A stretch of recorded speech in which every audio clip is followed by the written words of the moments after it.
ನಮಾಮಿ ಶಂಕರ ಸದಾಶಿವಸಮಾರಂಭಂ ಶಂಕರಾಚಾರ್ಯ ಮಧ್ಯಮಾಂ ಅಸ್ಮದಾಚಾರ್ಯ ಪರ್ಯಂತಂ ವಂದೇ ಗುರು ಪರಂಪರಾಂ ಶ್ರುತಿ ಸ್ಮೃತಿ ಪುರಾಣಾನಾಂ ಆಲಯಂ ಕರುಣಾಲಯಂ ನಮಾಮಿ ಭಗವತ್ಪಾದಂ ಶಂಕರಂ ಲೋಕಶಂಕರಂ. ನಾಡಿನ ಸಮಸ್ತ ವೀಕ್ಷಕ ಬಂಧುಗಳ ಪಾದಾರವಿಂದಗಳಿಗೆ ನನ್ನ ಶಿರಸಾಷ್ಟಾಂಗ ನಮಸ್ಕಾರಗಳು. ಯಾರೋ ಬೇರೆಯವರು, ಪರಕೀಯರು, ಅಪರಿಚಿತರು ಕೊಟ್ಟ ನೋವನ್ನು ಒಂದೆರಡು ಕ್ಷಣ ಇಲ್ಲ 2 ದಿನದಲ್ಲಿ ಮರಿಬಹುದು ಮಕ್ಕಳೇ. ಆದರೆ ನಮ್ಮ ಬಗ್ಗೆ ತಿಳಿದಿರುವವರೇ ನಮಗೆ ಕೊಟ್ಟ ನೋವನ್ನು ಜೀವನ ಪರ್ಯಂತ ಮರೆಯಲು ಸಾಧ್ಯವಿಲ್ಲ. ಇದನ್ನ ವಿಶೇಷವಾಗಿ ದ್ರೌಪದಿ ಕೃಷ್ಣರಿಗೆ ತುಂಬ ನೋವಿಂದ ಹೇಳತಕ್ಕಂಥ ಮಾತು. ಇನ್ಯಾರ ಮಕ್ಕಳು? ದುರ್ಯೋಧನ ಏನಾಗಬೇಕು? ದುಶ್ಯಾಸನ. ತುಂಬಿದ ಸಭೆ ಯಾರ ಪರ, ಯಾರ ಕಡೆಯವರು? ಕುಂತಿದೇವಿಯೂ ಇದೇ ಮಾತು ಹೇಳ್ತಾಳೆ, ಕರ್ಣನು ಇದೇ ಮಾತು ಹೇಳ್ತಾನೆ, ಧರ್ಮರಾಯರು ಇದೇ ಮಾತು ಹೇಳ್ತಾರೆ, ದಶರಥರು ಕೂಡ ಕೈ ಬಗ್ಗೆ ಇದೇ ಮಾತು ಹೇಳ್ತಾರೆ, ಕೌಸಲ್ಯ ದೇವಿ ಕೂಡ ರಾಮರ ಹತ್ರ ಇದೇ ಮಾತನ್ನ ಹೇಳುತ್ತೆ. ಇದು ಕಾಲಾನುಕ್ರಮವಾಗಿ ಯುಗಾಂತರಗಳಿಂದಲೂ ಬಂದಿರತಕ್ಕಂಥ ಒಂದು ದೊಡ್ಡದಾದಂಥ ಒಂದು ಪ್ರಶ್ನೆ. ಅಂದರೆ ನಮ್ಮವರೇ ನಮ್ಮ ಜೊತೆಲಿದ್ದು, ನಮ್ಮ ಕೂಡ ಬೆಳೆದು, ನಮ್ಮ ಒಂದು ವ್ಯಕ್ತಿತ್ವದ ಜೊತೆಲಿದ್ದು, ವೃತ್ತಿಯ ಜೊತೆ ಇದ್ದು, ವ್ಯವಹಾರದ ಜೊತೆ ಇದ್ದು, ಬದುಕಿನ ಜೊತೆ ಇದ್ದು ನಮಗೆ ನೋವು ಕೊಡ್ತಾರಲ್ವ, ಅದು ಜೀವನ ಪರ್ಯಂತ ಮರೆಯಲು ಸಾಧ್ಯವಿಲ್ಲ ಮಕ್ಕಳೇ. ಪಾಂಡು ಮಹಾರಾಜ, ಆತನಿಗೆ ಚಕ್ರವರ್ತಿ ಪಟ್ಟ ಬಂದಿದ್ದರೂ ಕೂಡ ಅಣ್ಣ ಇರುವಾಗ ನಾನು ಹತ್ತಲ್ಲ ಅಂತಾನೆ. ಪಾಂಡವರು ದಶರಥರ ಕಾಲದಿಂದಲೂ, ದ್ವಾಪರ ಯುಗದಲ್ಲಿ ಬಿಡಿ, ತ್ರೇತಾಯುಗದಲ್ಲಿ ಅಸತ್ಯ ಅನ್ನೋದಿಲ್ಲ. ನನ್ನ ರಾಮ, ನನ್ನ ದಾಶರಥಿ, ಆತ ಬಯಸಿದ್ದಲ್ಲ, ಆತ ಕೇಳಲೇ ಇಲ್ಲ, ತಾನ ಕೊಡ್ತೀನಿ ಅಂದ್ರು. ನನ್ನ ರಾಮಚಂದ್ರ ಪ್ರಭು ಕೇಳಿದ್ರ? ಯಾವತ್ತಾದ್ರೂ ಜಗತ್ತಲ್ಲಿ ಎಲ್ಲಾದ್ರೂ ನೋಡಿದಿರಾ ಅಂತ? ನಾವ್ ಏನಕ್ಕೆ ರಾಮರನ್ನ ಪ್ರಭು ಅಂತೀವಿ? ರಾಮಚಂದ್ರ ಪ್ರಭು ಅಂತ ಏನಕ್ಕೆ ಕರಿತೇವೆ? ನಿತ್ಯ ಏನಕ್ಕೆ ರಾಮರನ್ನ ನೆನೆಸ್ಕೋಬೇಕು ಗೊತ್ತಾ?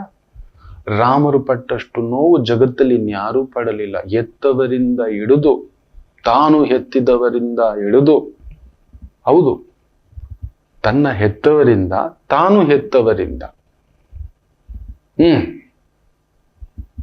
ಯಾರಿಂದ ನೋವು ತಿಂದಿಲ್ಲ. ತನ್ನ ಜೊತೆಯಲ್ಲಿರುವವರಿಂದ ಹಿಡಿದು ಎಲ್ಲರಿಂದಲೂ ಆ ಪ್ರಭು ನೋವು ತಿಂದಿದ್ದೆ. ಯಾವತ್ತೂ ಬಯಸ್ಲಿಲ್ಲ ಆ ಮಗು.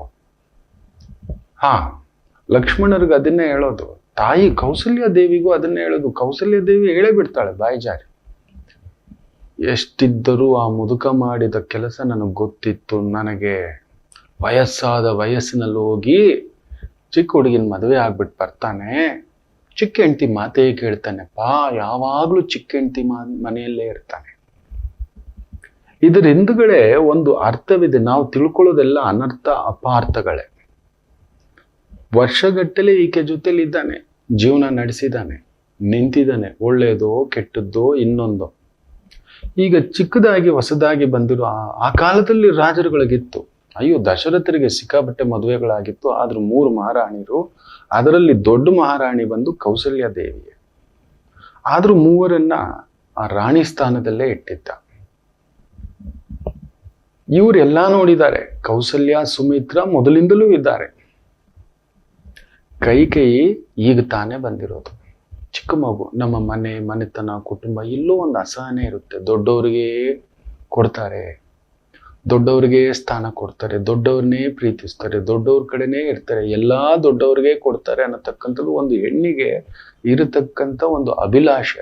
ಅದು ಆಕೆಗೆ ಆಸೆ. ನನ್ನ ಗಂಡ ನನ್ನದಿದು, ನನ್ನ ಕಡೆನೇ ನೋಡ್ಬೇಕು, ನನ್ನನ್ನೇ ಮಾತಾಡಿಸ್ಬೇಕು, ನನ್ನನ್ನೇ ಪ್ರೀತಿಸ್ಬೇಕು. ಪ್ರತಿ ಹೆಣ್ಣಿಗೂ ದೇವರು ಕೊಟ್ಟಿರುವ ಒಂದು ವರ ಅದು. ಅದು ಏನು ಮಾಯ ಮಾಡ್ತಾನೋ ಗೊತ್ತಿಲ್ಲ ಪರಮಾತ್ಮ. ಆ 3 ಗಂಟಲ್ಲಿ ನಮ್ಮ ಭಾರತೀಯ ವೈದಿಕ ಧರ್ಮದಲ್ಲಿ 3 ಗಂಟು ನಂದಿದು, ನನ್ನ ಜೀವ ಅನ್ನುತ್ತೆ. ನಾವು ಕರುನಾಡ ಸ್ತ್ರೀಯರಂತೂ ಕೇಳಲೇಬೇಡಿ. ನಮ್ಮ ಅಮ್ಮಂದ್ರವರು ಅರಿಶಿನ ಬಿದ್ದಿದ್ದೆ, ನಂದಿದ್ದು, ನನ್ನ ಜೀವ ಇದು. ಅದನ್ನ ತುಂಬಾ ಜನ ಸ್ವಾರ್ಥ ಅಂತಾರೆ. ಖಂಡಿತ ಅಲ್ಲ. ಅದು ಅಮ್ಮನ ಪ್ರೀತಿ. ನನ್ನ ಮಗ ಅಂತ ಹೇಗೆ ಹೆತ್ತ ಕರುಳು ಬಯಸುತ್ತೋ, ಹೇಗೆ ಕೈ ನನ್ನ ಮಗ ಭರತ ಅಂತ ಅಂದ್ಕೊಂಡ್ಲೋ, ಹೇಗೆ ಕೌಸಲ್ಯಾದೇವಿ ಇವ್ರ ನಡುವಿನಲ್ಲಿ ಪೀಚ್ ಆಗಿದ್ ಯಾರು ಗೊತ್ತಾ? ಶತ್ರುಘ್ನ ಹಾಗೂ ಲಕ್ಷ್ಮಣನೇ. ಕೇಳಲೇ ಇಲ್ಲ, ಯಾರು ಅವ್ರ ಹತ್ರ ಪ್ರಶ್ನೆ ಕೇಳಿಲ್ಲ. ನನ್ನ ರಾಮಚಂದ್ರ ಪ್ರಭು ಪಟ್ಟಾಭಿಷೇಕ ಆಗುವಾಗ ಕೇಳ್ತಾರೆ, ನಿಮಗೇನ್ ಬೇಕು ತಗೊಳ್ಳಿ ಅಂತಾರೆ. ಹೌದು, ಅದು ನನ್ನ ರಾಮಚಂದ್ರ ಪ್ರಭು. ಯಾರಿಗೂ ಬರೋಲ್ಲ ಅಂಥದ್ದೊಂದು ಆಲೋಚನೆ. ಕೌಸಲ್ಯ ದೇವಿ ಅಂದೇ ಬಿಡ್ತಾಳೆ, ಕಿರು ಹೆಂಡತಿಗೆ ಮಮಕಾರ. ಹೌದು, ಆಕೆಗೆ ಪರಿಸರ ಗೊತ್ತಿಲ್ಲ, ಕುಟುಂಬ ಗೊತ್ತಿಲ್ಲ, ಅಲ್ಲೆಲ್ಲೋ ಸಂತಾನ ಆಗಿಲ್ಲ, ಏನೋ ಒಂದು ರಾಜಕೀಯ ಕಾರಣಗಳು ಏನೋ ಒಂದು ಇರುತ್ತೆ, ಆಗಿದೆ. ಸೊ ಆಕೆಗೆ ಜೊತೆಲೇ ಇರಬೇಕು, ಆಕೆಗೆ ಅಸಹನೆ ಇರುತ್ತೆ. ಇಷ್ಟು ವರ್ಷ ಇದ್ರಲ್ಲ ಅವ್ರ ಜೊತೆಲಿ, ನನ್ನ ಜೊತೆಲೂ ಇರಿ ಜಾಸ್ತಿ, ನನ್ನ ಮನೇಲೂ ಗೌರಿ, ನನ್ನ ಮನೇಲೂ ಗಣೇಶ, ನನ್ನ ಮನೇಲೂ ದೀಪಾವಳಿ, ನನ್ನ ಮನೇಲೂ ವರಲಕ್ಷ್ಮಿ ಇರುತ್ತೆ. ಪ್ರತಿ ಸ್ತ್ರೀಗೂ ಅದೊಂದಿದೆ. ಅದಕ್ಕೆ ಆಗಾಗ ಹೇಳ್ತಿರ್ತಾನೆ, 2 ದೋಣಿಲ್ ಕಾಲಿಡಬೇಡಿ ಅಂತ. ಏನೇ ಆದ್ರೂ ಇವ್ರಿಗೂ ನೋವು ಬೆಟರ್. ಆದ್ರೆ 1 ಮದುವೆ ಆಗಿ 2 ಮದುವೆ ಆಗಬೇಡಿ. ಆಗುವುದಿಲ್ಲ, ಸಹಿಸುವುದಿಲ್ಲ. ಅಕ್ಕ ತಂಗಿಯರನ್ನೇ ಮದುವೆ ಆದವ್ರು ಕಣ್ಣೀರು ಇಟ್ಕೊಂಡು ಬಂದು ಕುಳ್ತಿರೋದನ್ನ ನಾನು ನೋಡಿದ್ದೇನೆ. ಇಬ್ರು ಒಪ್ಸಿ, ಇಬ್ರು ಗಲಾಟೆ ಮಾಡಿ, ಇಬ್ರು ಜಿದ್ದು ಮಾಡಿ, ಇಬ್ರಿಗೂ ತಾಳಿ ಕಟ್ಟು ಅಂತ ಹೇಳ್ಬಿಟ್ಟು ನಾನು ಜಾತಕಗಳು ನೋಡಿದ್ದೇನೆ ಮಕ್ಕಳೇ, ನೀವು ನಂಬೋಲ್ಲ. ಅಕ್ಕನ ಮನೇಲಿ 1 ತುತ್ತು ಜಾಸ್ತಿ ತಿಂದ್ರೆ ತಂಗಿ ಸಹಿಸಲ್ಲ, ನನ್ನ ಮನೇಲೂ ತಿನ್ನು. ನಾನು ಆಗಾಗ ಹೇಳ್ತಿರ್ತೇನೆ, ಮೊದಲನೇ ಮದುವೆನೇ ಜೀವಾವಧಿ ಶಿಕ್ಷೆ ಕಣೋ, 2ನೇ ಮದುವೆ ಬೇರೆ ಗಲ್ಲು ಶಿಕ್ಷೆ ತಂದು ಇಟ್ಕೊಬಿಟ್ಟಿದ್ಯಾ ಏನಲ್ಲೋ ಅಂತ. ಅದ್ರಲ್ಲಿ ಇನ್ನೂ ಪುಣ್ಯಾತ್ಮರುಗಳಿದ್ದಾರೆ. ಅಬ್ಬಬ್ಬಬ್ಬಬ್ಬಬ್ಬ. 3ನೇದಕ್ಕೆ ಪ್ರಸಾದಕ್ಕೆ ಸ್ಟ್ರೈಟ್ ಶೂಟ್ ಔಟೆ, ಇಮ್ಮಿಡಿಯೇಟ್ ಗಲ್ಲೆ, ಇಮ್ಮಿಡಿಯೇಟ್ ಏನ್ರು ಮಾಡ್ತಿದ್ದೀರಾ ಅಂತ ಹೇಳ್ತಾನೆ. ಎನ್ಕೌಂಟ್ರೆ ಅದಿದೆ. ಕೈಕೇಯಿ ಅಮ್ಮನಿಗೆ ಅದೊಂದು ಅಸಹನೆ. ಇಷ್ಟು ದಿನ ಅವ್ರಿಗೆ ನೋಡಿದಿರಲ್ವಾ, ಮಾಡಿದಿರಲ್ವಾ. ಚಿಕ್ಕ ಮಗು ಬೇರೆ, ಚಿಕ್ಕ ವಯಸ್ಸು ಬೇರೆ, ನನ್ನ ಮೇಲೆ ತೋರಿಸಿ ಆಕೆಗೆ ಆಸೆಗಳು ಜಾಸ್ತಿ. ನನ್ನ ಕರ್ಕೊಂಡೋಗಿ ನೋಡ್ದಾ, ನಮ್ಮನ್ನು ಮರೆದ್ಬಿಟ್ರು. ಅಸಹನೆ ಇದೆಯಲ್ಲ ಕೌಸಲ್ಯಮ್ಮನಿಗೆ, ಸಹಿಸಲಾರದೆ ಆ ವನವಾಸಕ್ಕೆ ರಾಮಚಂದ್ರ ಪ್ರಭು ಸಿದ್ಧರಾಗುವಾಗ ಮಾತಾಡ್ತಾರೆ. ಆಗ ನೋಡಬೇಕು ನನ್ನ ರಾಮಚಂದ್ರ ಪ್ರಭುವಿನ ಮಾತು, ಬೆಂಕಿ ಉಗುಳುವ ಮಾತು. ನೀವು ರಾಮರನ್ನ ತುಂಬಾ ರಾಮಾಯಣ, ವಾಲ್ಮೀಕಿ ರಾಮಾಯಣವನ್ನ 10 ಬಾರಿ ಓದಿದ್ರು ಕೂಡ ನಿಮ್ಗೆ ಅರ್ಥ ಆಗೋಲ್ಲ. ರಾಮರು ಭಾರಿ ಕಷ್ಟ, ಅದೊಂದು ಅನಂತ ಮೇರು ಪರ್ವತ. ರಾಮಚಂದ್ರ ಪ್ರಭು ಪ್ರತಿ ಬಾರಿ ಕೇಳಿದಾಗ್ಲೂ, ಪ್ರತಿ ಬಾರಿ ಓದಿದಾಗ್ಲೂ, ಪ್ರತಿ ಬಾರಿ ಒಂದೊಂದು ಅರ್ಥ, ಗೂಢಾರ್ಥ, ದೇವಾರ್ಥ, ದೇವರಹಸ್ಯ ಆಗುತ್ತೆ. ಅಮ್ಮ ನಿನ್ನೆ ಸಂಜೆ ನನಗೆ ಪಟ್ಟ ಕಟ್ಟುತ್ತೇನೆ. ಇದು ಕೌಸಲ್ಯಮ್ಮ ಹೇಳೋದು. ನಾನು ಅದು ಹೆಂಗೆ ಸಹಿಸ್ಕೊಂಡಿದ್ದೀನೋ ಆ ಮುದುಕನಿಂದ ಅನ್ನೋ ರೀತಿಯಲ್ಲಿ ಮಾತಾಡ್ಬಿಡ್ತಾರೆ. ನಿಮ್ಮ ಅಪ್ಪನನ್ನ ನಾನು ಹೇಗೆ ಸಹಿಸ್ಕೊಂಡಿದ್ದೀನಿ ನನಗೆ ಗೊತ್ತು, ಒಂದಲ್ಲ ಒಂದು ದಿನ ನಡು ರೋಡಲ್ಲಿ ನಿಲ್ಲಿಸ್ತಾರೆ ನಿಮ್ಮನ್ನ ಅಂತ. ಏನು ಮಾತಾಡೋದಿಲ್ಲ. ರಾಮರು ಆ ನಾರು ಮಡಿ ಉಟ್ಟು ರೆಡಿ ಆಗ್ತಿರ್ತಾರೆ ಹೊರಡೋಕೆ. ಕೌಸಲ್ಯಮ್ಮನ ಕಣ್ಣಲ್ಲಿ ನೀರು. ನಾನು ಆಡಿಸ್ಲಿಲ್ಲ, ಕುಣಿಸ್ಲಿಲ್ಲ, ಮುದ್ದು ಮಾಡಲಿಲ್ಲ, ಸ್ನಾನ ಮಾಡಲಿಸ್ಲಿಲ್ಲ, ತಿನ್ನಿಸ್ಲಿಲ್ಲ, ಅಪ್ಕೊಳ್ಳಿಲ್ಲ, ಪಕ್ಕದಲ್ಲಿ ಮಲಗಿಸ್ಕೊಳ್ಳಿಲ್ಲ. ಆಗಿನ ಕಾಲದಲ್ಲಿ ರಾಜಮನೆತನದಲ್ಲಿ ತುಂಬಾ ಲೆಕ್ಕಾಚಾರಗಳಿತ್ತು. ಅದರಲ್ಲೂ ಕಾದು ತಪಸ್ಸು, ಧ್ಯಾನ, ಪೂಜೆ, ಹೋಮ, ಅವನ ಮಾಡದ ಸ್ನಾನಗಳಿಲ್ಲ, ಪೂಜೆಗಳಿಲ್ಲ, ಸಂಕಲ್ಪಗಳಿಲ್ಲ. ನದಿ ತೀರ, ಗುರುಕ್ಷೇತ್ರ, ತೀರ್ಥಕ್ಷೇತ್ರ, ಪುಣ್ಯಕ್ಷೇತ್ರ 1, 2 ದಶರಥರು ಆಲಾಪಿಸಿ ಬಿಡ್ತಾರೆ ಮಗು ಆಗೋಕೆ. ಕಡೆಗೆ ಕುಲಗುರುಗಳಾದಂಥ ವಸಿಷ್ಠರಿಂದ ಪುತ್ರಕಾಮೇಷ್ಟಿ ಯಾಗ ಮಾಡಿಸಿ ಹುಟ್ಟೋ ದೈವಾಂಶ ಸ್ವರೂಪದ ಮಕ್ಕಳು, ದೇವತಾ ಸಾನ್ನಿಧ್ಯದ ಮಕ್ಕಳು. ಅದು ಅವರ ಮಕ್ಕಳಲ್ಲ. ರಾಮರು ಬಂದಿದ್ದು ತನ್ನ ಖುಷಿಗೂ ಅಲ್ಲ, ತನ್ನವರ ಖುಷಿಗೂ ಅಲ್ಲ, ಲೋಕೋದ್ಧಾರಕ್ಕೆ ಬಂದಿದ್ದು ಪುಣ್ಯಾತ್ಮ. ಕೆಲವು ಜಾತಕಗಳು ಹಾಗೆ. ತುಂಬಾ ಜನ ಹೇಳ್ತಿರ್ತಾರೆ, ನನಗೆ ಯಾಕೆ ಹೀಗೆ ಅಂದ್ರೆ, ನೀನು ಬಂದಿರೋದು ನಿನಗೂ ಅಲ್ಲ, ನಿನ್ನವರಿಗೂ ಅಲ್ಲ. ನಿನ್ನ ಸುಖ ಇಲ್ಲಪ್ಪ, ನಾನು ಚೆನ್ನಾಗಿರ್ಬೇಕು, ನನ್ನ ಹೆಂಡತಿ, ನನ್ನ ಮಕ್ಕಳು, ನನ್ನ ಸ್ನೇಹಿತರು, ನನ್ನ ಪ್ರೀತಿ, ನನ್ನ ಪ್ರೇಮ, ನನ್ನ ಆನಂದ ಖಂಡಿತ ನಿಮಗಿಲ್ಲ. ಇಲ್ಲ. ಹಾಗೆ ನನ್ನಮ್ಮ ಅವ್ರ ಜೊತೆ ಕಾಲಕ್ಷೇಪ ಮಾಡ್ತೇನೆ, ನನ್ನ ಗಂಡನ ಜೊತೆ, ನನ್ನ ಹೆಂಡತಿ ಜೊತೆ ಇಲ್ಲ. ಲೋಕ ಗೆಲ್ಲಬೇಕಾದವನು ಮನೆಯನ್ನು ತ್ಯಜಿಸ್ಬೇಕಾಗುತ್ತೆ. ಅದೊಂದು ಗೆಸ್ಟ್ ಹೌಸ್. ಲೋಕವೇ ನಿಮ್ಮ ನಿಜವಾದ ಮನೆ. ಅರ್ಥನೇ ಮಾಡ್ಕೊಂಡಿಲ್ಲ. ಕೆಲವು ಮಕ್ಕಳ ಜಾತಕ ನೋಡಿ ಹೇಳ್ತಿರ್ತಾರೆ, ಈ ಮಗು ನಿಮಗೋಸ್ಕರ ಬಂದಿದ್ದಲ್ಲ, ದೇವಿ ಪುತ್ರ, ಕೈ ಹಿಡ್ಕೊಳ್ಳಿ ಅಂತ ಹೇಳಿರ್ತಾನೆ. ನನ್ನ ರಾಮಪ್ರಭು ಹಾಗೆ ಬಂದಿತ್ತು. ಕೇಳ್ತಾರೆ, ಅಮ್ಮ ನಿನ್ನೆ ಸಂಜೆ ಬೆಳಿಗ್ಗೆಗೆಲ್ಲ ರೆಡಿಯಾಗು ಪಟ್ಟಾಭಿಷೇಕಕ್ಕೆ ಅಂತ ನಿನ್ನೆ ಹೇಳಿದವರು ಯಾರು? ಈ ಸಿಂಹಾಸನ ಯಾರದ್ದು? ದಶರಥ ಚಕ್ರವರ್ತಿ. ಈ ವಂಶ ಪಾರಂಪರವಾಗಿ ಯಾರದ್ದು? ಇಕ್ಷ್ವಾಕು ಕುಲದವ್ರದ್ದು. ಸರಿ, ನಿನ್ನೆ ಈ ಪಟ್ಟಾಭಿಷೇಕಕ್ಕೆ ಸಿದ್ಧನಾಗುವಂತ ಹೇಳಿದವರು ಯಾರು? ನಿನ್ನ ತಂದೆ ಚಕ್ರವರ್ತಿ ಆದಂತ ದಶರಥ ಚಕ್ರವರ್ತಿ ಹೇಳಿದ್ದು ಅಂತ ಹೇಳ್ತಾರೆ. ಹೌದಪ್ಪ ಅಂತಾರೆ ಕೌಸಲ್ಯದೇವಿ ಬೆರಗುಗಣ್ಣುಗಳಿಂದ.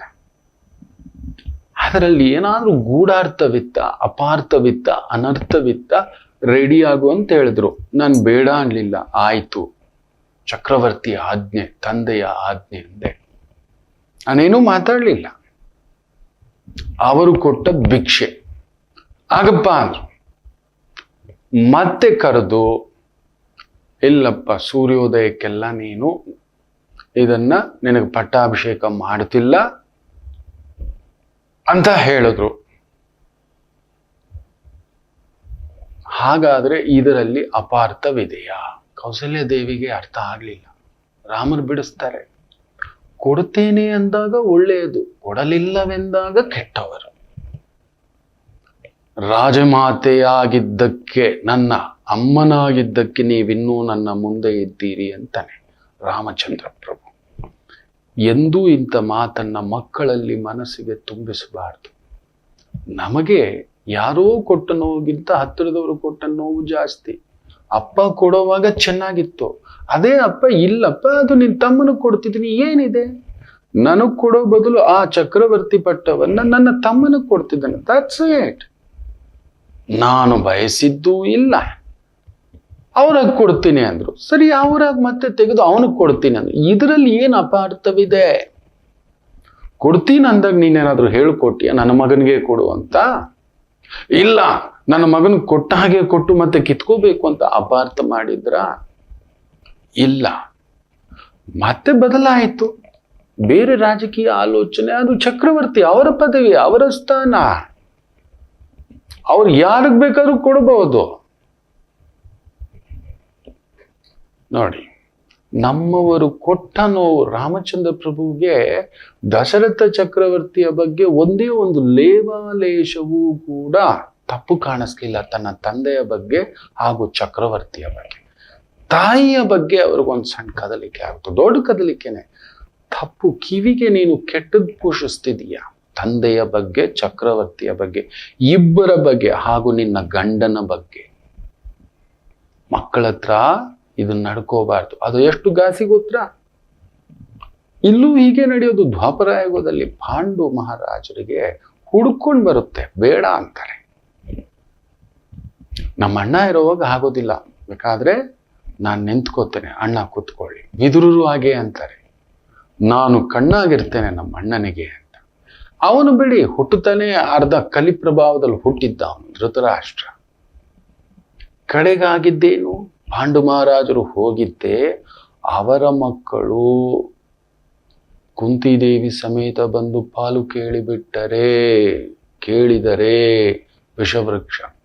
ಕುಂತಿದೇವಿ ಅದನ್ನೇ ಹೇಳೋದು ವಿದುರರ ಹತ್ರ. ಏನು ಭಾವ, ಇದೇನಿದು? ನಮ್ಮವರೇನಾ? ನಮಗೆ ನಮ್ಮವರೇ ನೋವು ಕೊಟ್ಟಾಗ ಆಗುವಷ್ಟು ನೋವು ಇನ್ಯಾರದ್ದು ಅಲ್ಲ. ಇದು ಯುಗ ಯುಗಾಂತರಗಳಿಂದಲೂ ನಡ್ಕೊಂಡು ಬಂದಿದೆ. ಏನು ಮಾಡ್ಲಿಕ್ಕೆ ಆಗೋದಿಲ್ಲ, ಸುಟ್ಕೋಬೇಕು ನಾವು. ತುಂಬಾ ಜನ ಕೇಳ್ತಾರೆ, ಇದಕ್ಕೆ ಪರಿಹಾರ ಇಲ್ವಾ? ಸುಟ್ಕೋಬೇಕು, ಅನುಭವಿಸಬೇಕು.